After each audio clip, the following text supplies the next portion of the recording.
Buenas tardes tengan ustedes. Sapa Mainisa Arun Tataptau.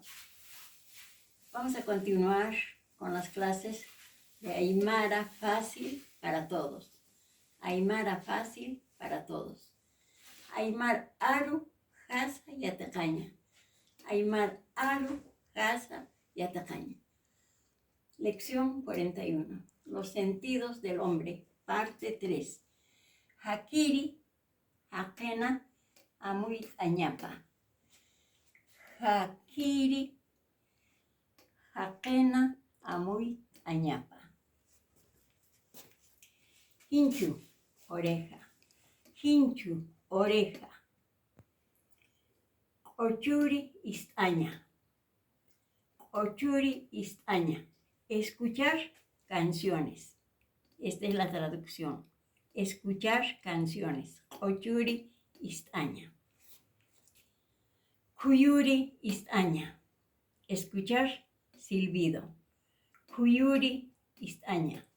Escuchar silbido. Pajcha istaña. Escuchar ruido del agua. Pajcha istaña. Escuchar ruido del agua. Ururi istaña. Oír, masticar algo duro. Ururi istaña. Oír, masticar algo duro. Yamcaña, tacto. Acá ampara, amparampi yamcaña. Tocar con la mano izquierda. Eka es izquierda. Eka amparampi yamcaña. Tocar con la mano izquierda. Kupi amparampi yamcaña. Tocar con la mano derecha. Kupi es derecha. Kupi amparampi yamcaña. Tocar con la mano derecha. Taya uma yamcaña. Taya uma yamcaña. Taya es frío. Agua, uma. Yamcaña, tocar. Tocar agua fría. Taya uma yamcaña. Junto uma yamcaña. Junto uma yamcaña. Tocar agua caliente. Tantiaña, intuición.